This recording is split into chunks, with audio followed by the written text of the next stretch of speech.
আসসালামু আলাইকুম ওয়া রাহমাতুল্লাহ। ত্রয়োদশ জাতীয় সংসদ নির্বাচনের ভোট গ্রহণ শুরু হয়েছে সকাল ৮টা থেকে এবং এই ভোট গ্রহণ চলবে বিকাল ৪টা পর্যন্ত। যদি ভোট কেন্দ্রের চৌহদ্দির মধ্যে ভোটাররা উপস্থিত থাকে তাহলে সেটা চলবে তাদের ভোট নেওয়া শেষ হওয়া পর্যন্ত। আমরা সকাল থেকে যেই নিউজগুলো পাচ্ছি তাতে আমরা দেখতে পাচ্ছি যে ভোট কেন্দ্রগুলো মোটামুটি ফাঁকা আছে, তেমন করে লাইন এখনও তৈরি হয়নি। সুতরাং যারা ভোটাধিকার প্রয়োগ করবেন, উৎসবমুখর পরিবেশে যারা ভোট দেওয়ার জন্যে দেশের নানা প্রান্তে ভোট কেন্দ্রগুলোতে ছড়িয়ে পড়েছেন, তাদেরকে ভোট কেন্দ্রে গিয়ে ভোট দিতে হবে এবং ভোট আপনার পবিত্র আমানত।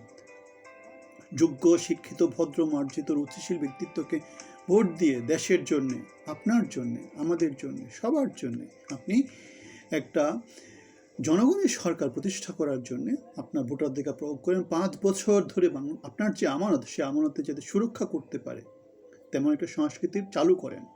বাংলাদেশের সংস্কার পরবর্তী যেই বিপ্লব পরবর্তী যে সমাজ, সেই সমাজে আপনার ভোটাধিকার প্রয়োগ করা আমার জন্য, আপনার জন্য, আমাদের সবার জন্য অনেক অনেক অনেক জরুরি।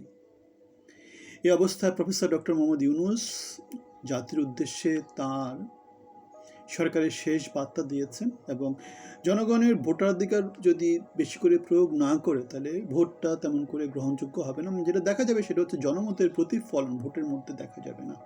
হাসিনার সময় যেমন করে 5%, 10%, 15% ভোট নিয়ে ভোট শেষ হতো এবং সেটা দিয়েই সরকার 5 বছর ধরে বাংলাদেশে শাসন করতো। 17 বছরের ফ্যাসিজম তৈরি করেছিল, জনগণের শাসক না হয়ে তারা তৈরি করেছিল। সুতরাং এখনও সেই জিনিসটা হতে পারে। সুতরাং যত বেশি জনগণ ভোটাধিকার প্রয়োগ করার মাধ্যমে সঠিক নেতৃত্বকে বেছে নেবে তত বাংলাদেশের জন্য সেটা ভালো। এখানে একটা প্রশ্ন হতে পারে, রাজনৈতিক দলগুলো তো চোর, ডাকাত, বদমাশ, টেম্পো স্ট্যান্ড, ঋণ খেলাপি, খুনি, এদেরকে মনোনয়ন দিতে, সেখান থেকে আমি ভালো কাকে কীভাবে চুজ করব? এর মধ্যেও আপনি যাকে ভালো পান, যাকে আপনার ভালো মনে হয়, তাকে আপনার ভোট দিতে হবে।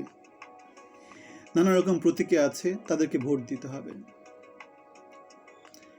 আপনার সর্বোত্তম চেষ্টা করতে হবে যে সিস্টেমটা, সিস্টেমের বিরুদ্ধে চলে যেতে। চোর, ডাকাত, বদমাশ কেন্দ্রিক 54 বছরের যে বাংলাদেশ, সেই সিস্টেমের বিরুদ্ধে আপনাকে যেতে হবে। বাংলাদেশকে বাঁচাতে হলে, বাংলাদেশের সমাজকে এগিয়ে নিতে হলে এটা ছাড়া আমাদের অন্য কোনো ব্যতিক্রম কোনো কিছু নাই। এবং আমি একটা হিসাবে বলেছিলাম, 54 বছরের বাংলাদেশের সংস্কৃতিকে ভিন্ন পথে পরিচালিত করতে জামাত শিবির কেন্দ্রিক যে জোটটা আছে, 11 দলীয় জোট, ঐক্যবদ্ধ বাংলাদেশের যে জোট, সেই জোটটা আপনার ভোট পাওয়া উচিত। কেননা বিপ্লব মানে হচ্ছে পরিবর্তন। এখন জামাত কর্তৃক যে 11 দলীয় জোট তৈরি করা হয়েছে সেটা হচ্ছে পরিবর্তনের সূচনা। 24 পরবর্তী বাংলাদেশে আমরা এস্টাবলিশ যে সরকার ছিল, এস্টাবলিশ যে শাসনতন্ত্র ছিল, সেটার বিরুদ্ধে আমরা দাঁড়িয়েছি এবং তারা তাদের রাজনৈতিক দলের মধ্যে, সাংগঠনিক ক্যাপাবিলিটির মধ্যে, মনোনয়নের মধ্যে, মন্ত্রিসভা তৈরি করার মধ্যে যদি গণতান্ত্রিক প্রক্রিয়া প্র্যাকটিস করতে না পারে, পরিবর্তন যদি আনতে না পারে, সেক্ষেত্রে আমাদেরকে কি করতে হবে? আমাদেরকে অবশ্যই এস্টাবলিশ যে তন্ত্রটা আছে সেটার বিরুদ্ধে দাঁড়াতে হবে এবং সেজন্যই আমি, আপনি, আমাদের সবার হাতটা একসাথে ঐক্যবদ্ধ হয়ে ভোটের মাধ্যমে আমাদেরকে বিপ্লবটা কন্টিনিউ করতে হবে। আপনাদের সবার জন্য শুভকামনা থাকলো। ভোট পরবর্তী নির্বাচনী ফলাফল নিয়ে আপনাদের সাথে কথা বলবো। আপনাদের সবার জন্য শুভকামনা। আসসালামু আলাইকুম। সবাই ভালো থাকবেন।